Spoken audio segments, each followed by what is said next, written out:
Good morning and welcome to Newport News Church of Christ. Delighted that he was in our Sunday morning Bible study. Great to have you with us, those that are here in the room with us, and those that might be observing us online. We appreciate you being here this morning and hope that trust and pray that something that we say this morning will help you as we continue to go through the life of Christ and understand our Lord and Savior Jesus Christ.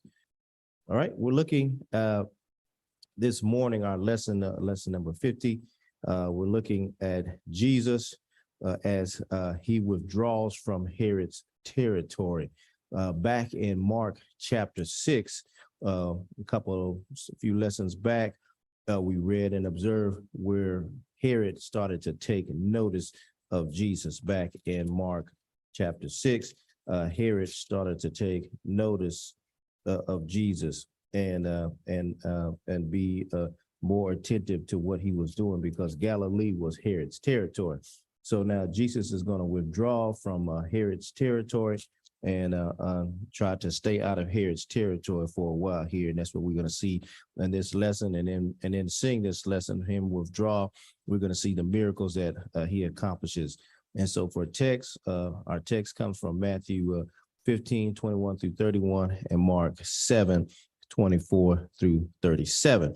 And so to set us up, let's look at Mark 7:24 through 37. Mark 7:24 through 37. Reading from the ESV translation. Mark 7:24 and verse 7. And there he arose and went to the region of Tyre and Sidon, and he entered a house and did not want anyone to know, yet he could not be hidden. But immediately a woman whose little daughter had an unclean spirit heard of him and came and fell down at his feet. Now the woman was a Gentile, a Syrophoenician by birth, and she begged him to cast the demon out of her daughter. And he said to her, "Let the children be fed first, for it is not right to take the children's bread and throw it to the dogs." But she answered him, "Yes, Lord, yet even the dogs under the table eat the children's crumbs." And he said to her, "For this statement, you may go your way. The demon has left your daughter." And she went home and the demon gone. Then he returned from the region of Tyre and went through Sidon to the Sea of Galilee and in the region of Decapolis. And there brought to him a man who was deaf and had a speech impediment. And they begged him to lay his hand on him. And taking him aside from the crowd privately, he put his fingers into his ears, and after spitting, touched his tongue. And looking up to heaven, he sighed and said to him, Epaphratah, that is, be open. And his ears were open, his tongue was released, and he spoke plainly. And Jesus charged them to tell no one, but the more he charged them, the more zealously they proclaimed it. And they were astonished beyond measure, saying, "He has done all things well.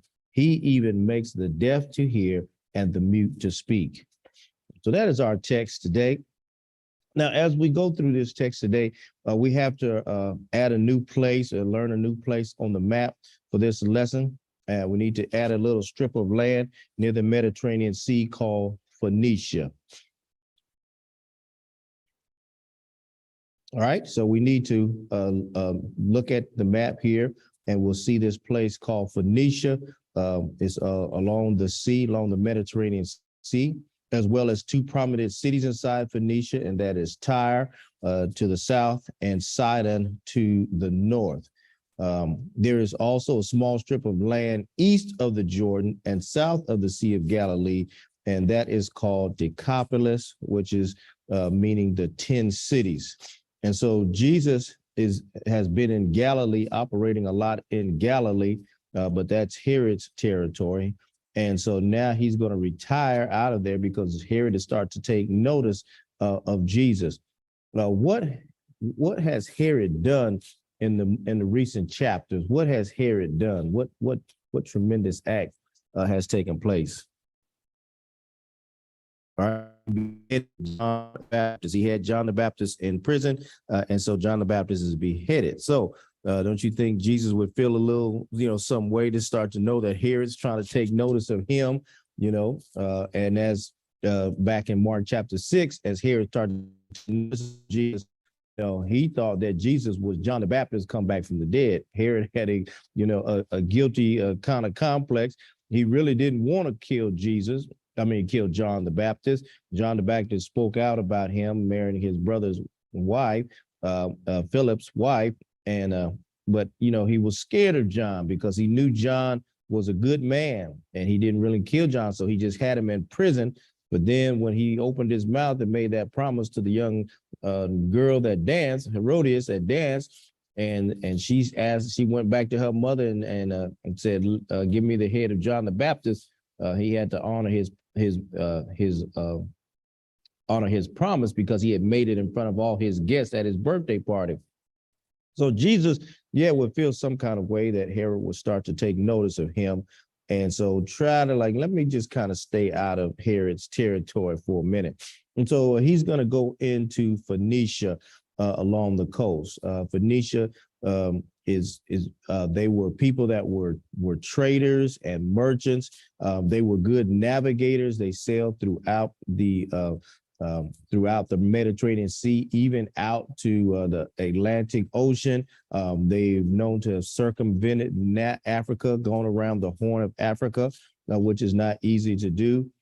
They had a colony that was in North Africa called Carthage. And so the Phoenicians were not, as far as being politically and governmentally, they were not strong, but their strength was in their navigation and in their trade. The word Phoenicia means red purple dye.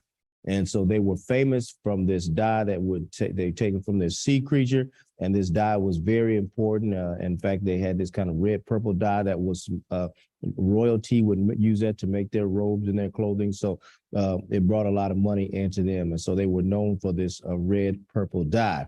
The Greeks, this whole strip of land here, if you look at the bigger picture of the map, this whole strip of land here with, Judah and Samaria and all of these different areas, this whole strip of land has just been a source of wars and conflicts. All these major wars and conflicts. You got Egypt down here, and it's all connected, and then Asia Minor up there. So it's just been a source of wars all fought along this little strip. And so eventually Phoenicia would be captured by the Greeks, Alexander the Greek. And so the Greeks used Phoenicia as the cities of Phoenicia as a way to infuse Greek culture into this area. So Greek culture came into this area through Phoenicia. Those of us as school teachers, what do we know about the Phoenicians? What contribution do we even attribute to them today? Anybody know what contribution the Phoenicians have given to us? Think about the word phonics. All right, the Phoenicians developed the alphabet and so it was easy to learn. And so because they travel and spread about, and so a lot of our Western languages use a lot of the symbols from their alphabet. So the Phoenicians developed this system of writing an alphabet that was very influential. And so, we get that from Phoenicia. Our alphabet, a lot of the letters that we have in our alphabet came from the Phoenicians. So that just gives you a little background on Phoenicia, this little strip of land. Today, Phoenicia is called Lebanon, right? And the major principal city of Lebanon is Beirut. So you would hear, Lebanon and Beirut on the news. Back in the Old Testament, you would hear about Lebanon because they had a lot of vegetation. They got the rest of the Mediterranean is dry, but they rain, so they had good vegetation, and so they would so trees would grow, and so we get the cedars of Lebanon. Where have you heard the cedars of Lebanon? Huh? All right, so in building the temple, the cedars of Lebanon. And so God used those other nations to provide supplies for the building of the temple. And so we got the cedars from Lebanon and workmen from Tyre that came down and helped in building the temple. So that just to give you a little background. So as far as we know, this is the first time that Jesus visited Tyre and Sidon, but not the first time he had been to Decapolis. He had been to Decapolis before. Last time he was in Decapolis, what happened in Decapolis? Did people want him there? The last time he was in Decapolis. They did not want him there. And Decapolis is where he healed a man with the many demons, and the demons ran headlong, and so the people lost all that, from the hogs that he put the demons, and they requested to have in the swine, and so the people came and they were very angry with Jesus, and they told him that you need to go. So the last time he was in Decapolis, they were not very happy with him. So let's look at Mark 5:16 and through 20, those few verses real quick that kind of let us know, because he's going to go to Decapolis again. Mark 5, verses 16 through 20. And those who had seen it described to them what had happened to the demon-possessed man and to the pigs. And they began to beg Jesus to depart from their region. As he was getting into the boat, the man who had been possessed with demons begged him that he might be with him. And he did not permit him, but said to him, go home to your friends and tell them how much the Lord has done for you and how he has had mercy on you. And he went away and began to proclaim in Decapolis how much Jesus had done for him, and everyone marveled. So this is the first time when Jesus was in Decapolis. He found the man that was demon possessed. The demons requested that he be merciful to him, and so he allowed them to go into the swine. Swine ran headlong in the water. The people, they described what had happened to them, what had happened, and so they were upset with Jesus and asked him to leave the region. So that was when he was in Decapolis, but we'll see him in Decapolis again this time. And the man who had been demon possessed, his life changed. When you come into contact with Jesus, what did he start doing? Turned into a preacher. He went back home and started preaching and telling all the people about all the things that Jesus had done for him. So we'll notice the difference in the crowd in our current text when he goes into Decapolis. This time, when he gets there, they're going to be bringing all their sick and everyone that they can bring and lay him at his feet. The first time he was in Decapolis, they wanted him to leave. But this time, when he gets to Decapolis, they'll be bringing everybody out to be able to get healed from him. So there's a difference, marked difference. And so you probably have to attribute it to the fact, how do they know about Jesus?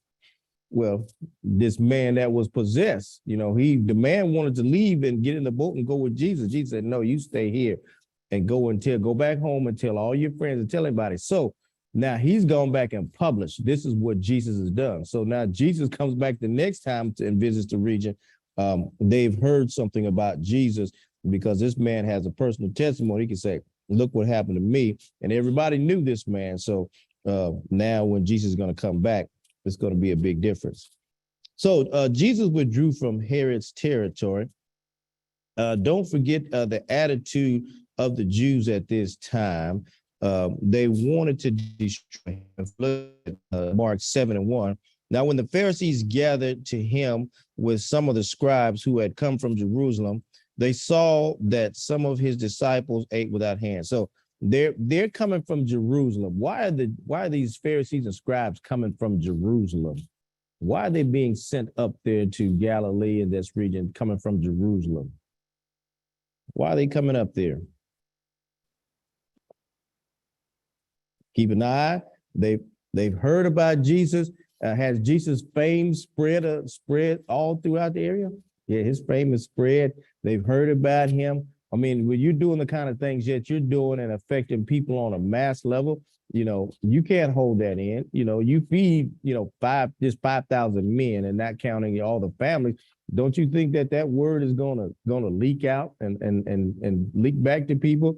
And so they would hear about it down in Jerusalem and down in Judea that, hey, he's causing quite a storm. He's healing people and feeding a number of people. So they sent the scribes and Pharisees up there to contend with Jesus and to give him some problems. They really are already have it in their minds that they need to get rid of Jesus. They need to destroy Jesus and get rid of him. So it also tried, yes, Brother John. Well, yes, yeah, they've been contending with Jesus, and each time they've been trying to find some point of entry that they can, trip Jesus up, So this time they're going to use his disciples. They're going to come at him with the disciples. But in general, they have come from Jerusalem up there to keep an eye on Jesus, to observe what he's doing. They know they've already made up in their minds that they got to get rid of him because Jesus is getting too popular, and and then his preaching, his teaching is causing them to look, kind of look at, with maybe with the more of a discontent at those leaders, the scribes and Pharisees. So Jesus is a problem. So they're up there from Jerusalem, trying to find any way that they can trip him up. And so we see that Jesus decides to go to Tyre and Sidon, as we see in here and in Matthew 15:21. Interestingly, Mark 7:24 says that Jesus did not want anyone to know he was there. Why didn't Jesus want anyone to know he was there? Why is he trying to slip into Tyre and Sidon without nobody knowing he's there? Why don't Jesus don't want anybody to know he was there?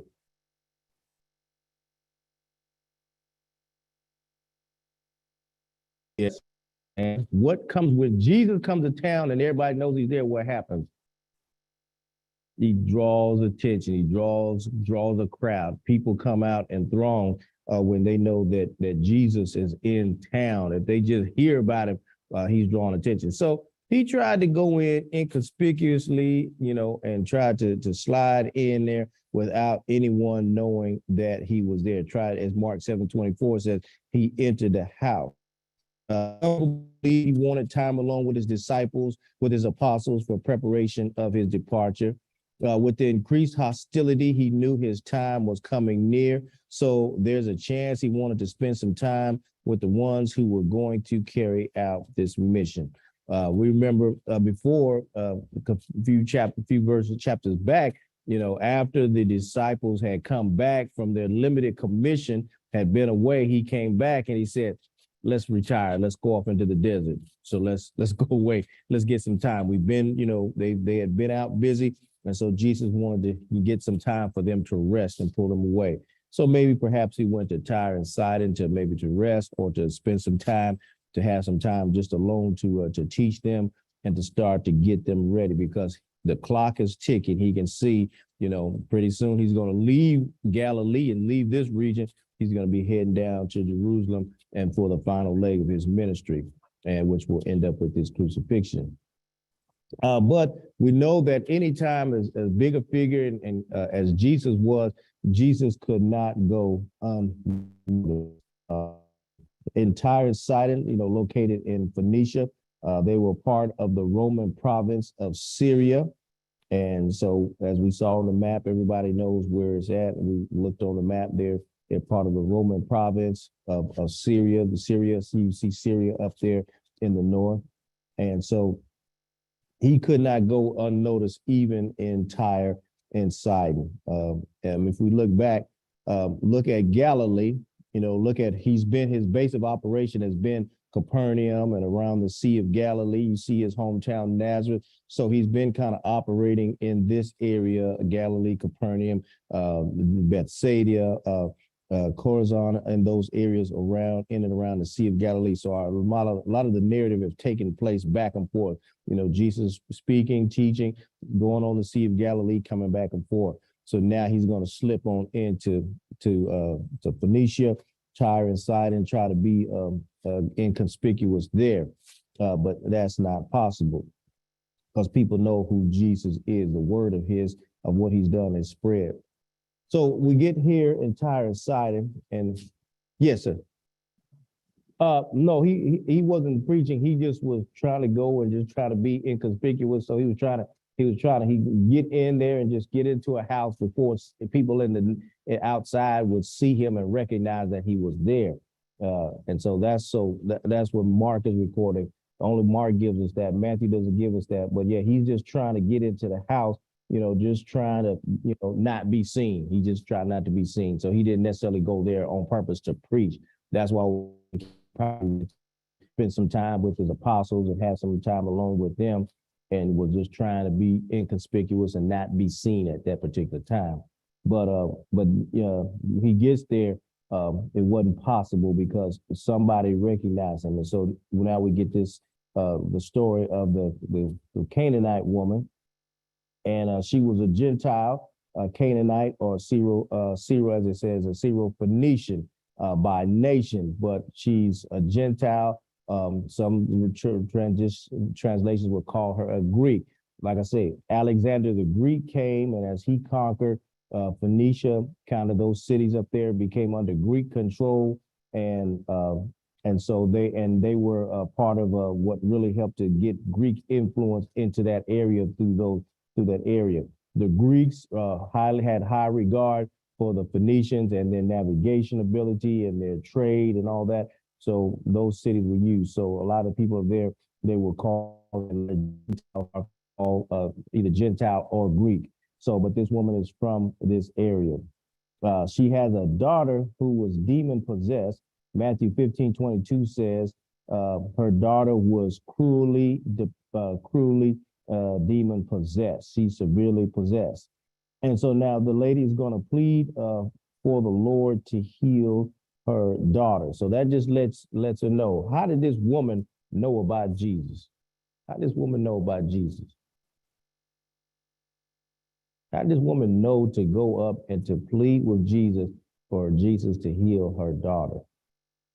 Okay, so the report of what he's done has gone out and gone abroad. And so she knew that Jesus is the one, that if I can appeal to him, that Jesus could heal my daughter. So that's, how big Jesus was as a figure, and why the Jews really wanted him, why he's trying to get away. But even as he tries to get away and have some time, he's still recognized. And this lady, the Canaanite woman, appeals to him.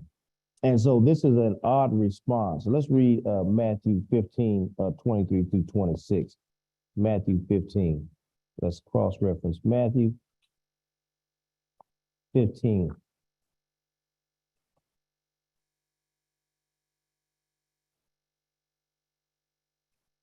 All right. So starting at verse 20, and Jesus went away from there and withdrew into the district of Tyre and Sidon. And behold, a Canaanite woman from that region came out and was crying, "Have mercy on me, O Lord, son of David. My daughter is severely oppressed by a demon." But he did not answer her a word, and his disciples came and begged him, saying, "Send her away, for she is crying out after us." So we look at the response here. What did she say? First of all, what was her first thing? Did she ask for her daughter first, or what did she say? She said what? Have mercy on me. All right, have mercy on me. Now we look at her knowledge. What does she know? Have mercy on me. What does she call him? Son of David. Son of David is a term that would be used to refer to Christ. That's a messianic, prophecy about Christ. So have mercy on me, thy son of David. So that would let us know that she knew something about Christ, to even have the title right, to where she would even call him, have mercy on me, O Lord, son of David. So she called, have mercy on me. She first begs for mercy and then calls him Lord, son of David. So that's significant. So she knows who he is. This is not just a happenstance. She knows who Jesus is, because she says, "Oh, have mercy on me, O Lord, son of David. My daughter is severely oppressed." So, but he told her of his purpose, and that he was sent only to the lost sheep of the household of Israel. Was she of that household?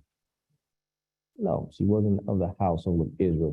The scripture says she was Syro-Phoenician by nation, and she was Greek or Gentile. So she was not of the household of Israel. But it's interesting to note that even those who were not of the house, sometimes, and what we see in scripture, that even those who were not of the household of Israel, guess what they knew? They knew Jesus better than the folks who were of the household of Israel. So all these outsiders around, they knew who Jesus was. They recognized Jesus. She recognized Jesus and had the right title, Jesus, oh Lord, thou son of David. And other, we look at the Roman centurion, how they approached Jesus. They knew who he was. His fame had spread about, and so people knew who he was and recognized him. But she was not of the household of Israel. And so Jesus kind of, rebuffs her, like, no, I came for the household of Israel first. I came for them first. Why did Jesus come for Israel first? All right, they were the lost sheep. They were God's chosen people. They were those he came what first to appeal to them, to the lost sheep. Was it only to them, and he was ignoring everybody else? No, but he came to appeal to them first. But it was always in God's plan that what? What did even Jesus say? Jesus said, what? Other sheep I have that are what? Not of this fold, but them also what? I must bring into the fold. Going back to Isaiah 2, he's going to raise them up to be the light, and what? All nations were going to eventually what? Flow into it. So they were going to be the example. They were going to be the type, the prototype. Everybody was going to flow into that. And they were going to learn his ways and learn how to deal with him through these one people. So, but Jesus came to the lost sheep of household of Israel first. And she was not of that household. She was not. He then said, it is not good to take the children's bread and throw it to the dogs. So are we surprised by his response? This was not the first time a Gentile had asked him for help. What do you think why do you think he responded this way to this lady? Why did he respond to her? I mean, okay, so he's testing her faith, see if she's sincere. Yes, exactly. So she doesn't this me preached this lesson. He said, had it been many of us today, we would have at that, and so we were like, I'm gone, I'm out of here. We wouldn't stand, but she didn't. Did she feel like she was insulted? What's her greatest need at that time? She got a daughter at home. Her need was great. So he said, we don't give, it's not right to give the children's bread, what, to the dogs, to the pets that are underneath the table that, eat, as you eat, and you drop would eat under the table. He's not calling her an old dirty dog out in the street. So I guess the wording was right such that she understood. He wasn't calling her like an old street mangy dog out here in the street. He was saying, it's not right to give the food. Is that right, Brother Greg? That the terminology, these more like puppies, like the puppy that would be under your table, your family pet. So Jesus said it's not right to give the bread to what? The puppies that sit under the table and just, eat the crumbs and stuff off the table. He said it's not right to give the children's bread to them. He's not calling her old mangy dog out in the street, like Jesus. So he said, no, it's not right to give this that's meant for the children up here to eat. You're not going to take that and give it to the puppies that are under the table. Would any mother come instead of putting the bread when her children are hungry? Would she not put the bread on the table for her children to eat, or would she come down and feed the puppies first? She gonna feed the children first. What do the puppies get? The scraps. Whatever we don't eat, whatever we didn't eat, guess what? We take them scraps off the table and we go scraping into the dog's dish, and he ate after, but we ate first. So this is what Jesus is saying, priority here. I'm here to feed the children that are sitting at the table, the lost, the house of Israel. I came to feed them, then after they fed, then we might have some crumbs. But then this lady, how does she respond? How did she respond? She said, okay, I'm not insulted by that, but what? We got to eat too. We have to eat too. So Jesus was determined not to be deterred from his primary purpose. So he had a primary purpose that was to the house of Israel. We do not know how he actually spoke the words. Most of the time, Jesus chose his interactions with others based on their character. Now, remember a couple lessons back, that the miracles that Jesus would do started to emphasize the faith of the people he was here healing. So the miracles, so what comes through in the narrative, the faith of the people here, Jesus even said, thy faith has made you whole. Your faith, because of your faith. Yes, for John.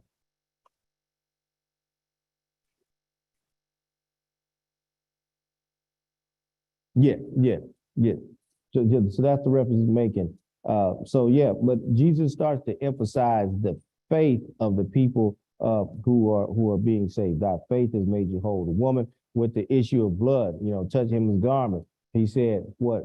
Thy faith, because of her determination and her belief that all she had to do was just what?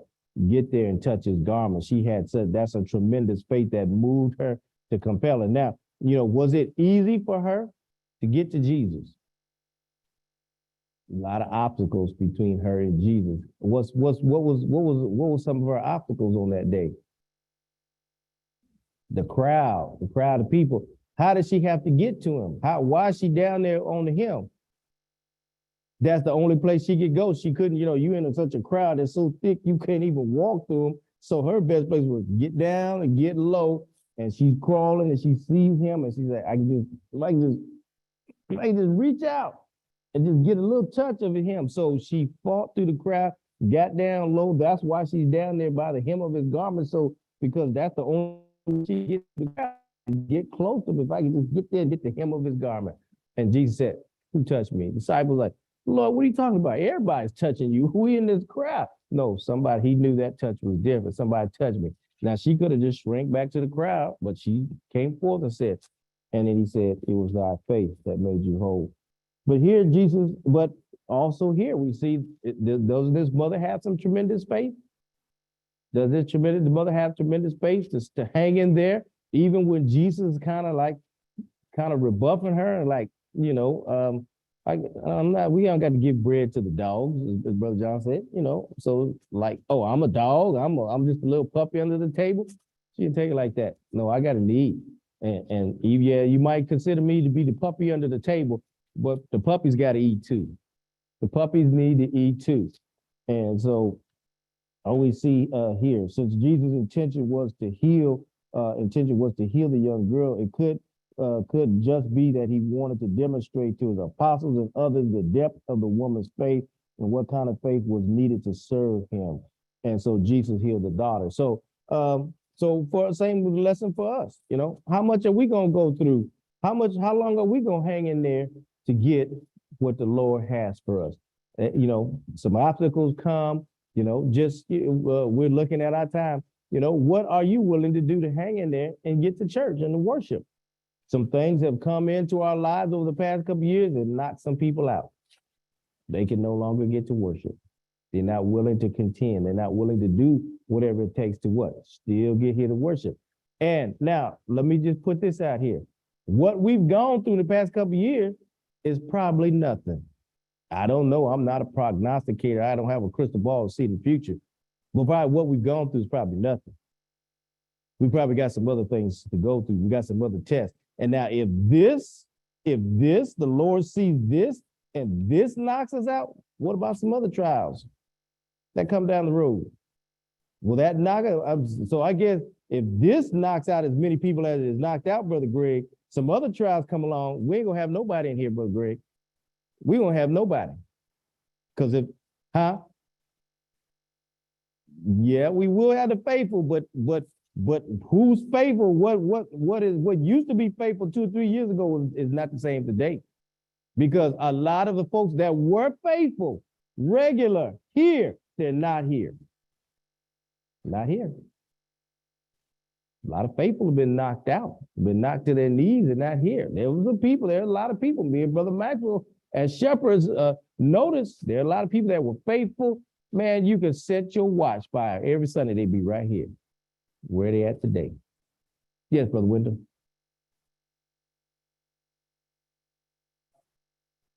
Yes. Yep. So what is our intention? But we can see that her intention was, have mercy on me and then to heal her daughter. And so Jesus did heal the daughter because of the woman's faith. the woman's faith. Oh, woman, your faith is great, according to Matthew 15:28. Side note here, only twice did Christ commend the faith of individuals. On both instances, the individuals were Gentiles. So we have her, and then we have the Roman centurion back in Matthew 8 and 10. So he commends a faith, So with the centurion, was it at that point he said, "I have not even seen such a greater faith in Israel"? Is that situation, Brother did speak? Yeah. So he said, "I haven't even seen this greater faith in Israel." And so again, now we see this woman here in Phoenicia, great faith. Now it's interesting. Now he's in Tyre. He'll go through Sidon and then back over to Decapolis. But later, if we go to Matthew chapter 11, he upbraids the cities of Chorazin and Bethsaida. Why? Because he said, if the great works that were done in your regions in Chorazin and Bethsaida had been done in Tyre and Sidon, guess what? Them folk would have repented. Them Greeks, them folks that weren't of the house of Israel, if they would have seen the same things y'all saw in Chorazin and Bethsaida, they would have repented. He even goes on to say that Sodom would still be here today if they would have seen the same works you saw. Jesus, like, what am I going to say about this generation? What can I say about this generation? If they would have seen what y'all saw, if Tyre and Sidon would have seen it, they would have repented. Y'all saw it and y'all didn't move y'all to do nothing. And as bad as Sodom was, he said, if Sodom would have seen the things that y'all seen, then he ends the chapter, "Coming to me, all ye that heavy laden, burden and heavy laden, I will give you rest. Take my yoke." So he ends that. That's Matthew chapter 11. So Tyre and Sidon, there was some faith there. There was some people there. They weren't of the house, but there was some faith. Again, another evidence that lets us know that the Lord, even when he was here, intended for what? The Gentiles would have a right to salvation, would have a right to the tree of life. Yes, he's saying, yes, I did come first to them, but I also cared about them. I came first to my own folk, the Jews, but he also cared about them. And we see the time where he heals folks who are outside the house. So the Roman centurion, and then this woman here, he heals her daughter. So what lessons can we learn from this story? We see that persistence is important, not giving up, being persistent, being consistent, not giving up, not letting a few setbacks and a few knockdowns, set us back, that we're persistent, we keep praying, we keep seeking the Lord, keep seeking after him, that we don't take a couple little disappointments. This woman didn't take what could have seemed like an insult, could have seemed like a rebuke. She didn't take that. She came right back. He said, "I'm not going to give the children's bread to the dogs." Yeah, but the dogs still need to eat. It's like, okay, you got me. I haven't, that's some faith there to stand right in there, hang right in there. Some of us would have like, okay, well, went on, but she hung in there. So persistence is important. God's response may not always be what we want to hear. His will is what is most important. So, we might not get the response we want, but his will is most important.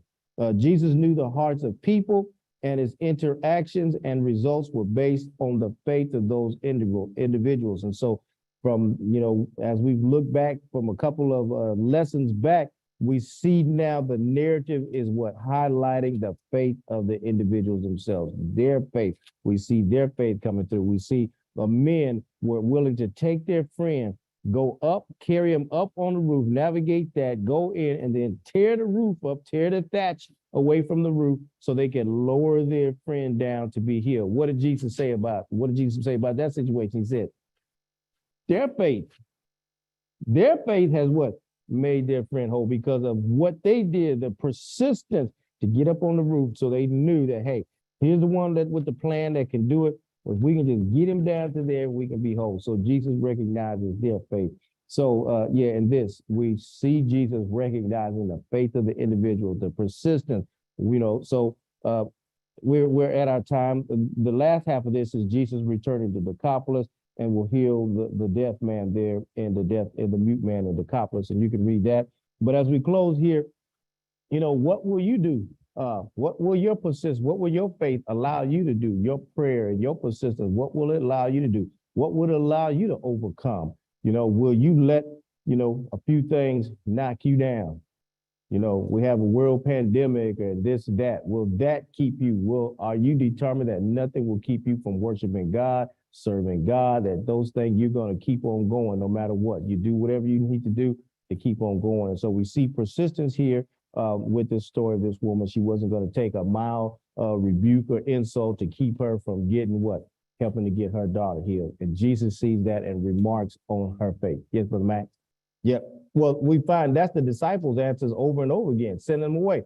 When we just talked about them feeding 5,000, what they want to do? Lord, send them away. Let them go get their own food. With this woman, she, what was it knowing the disciples about this woman? No, yeah, has her persistence, but what was she doing? What did they say?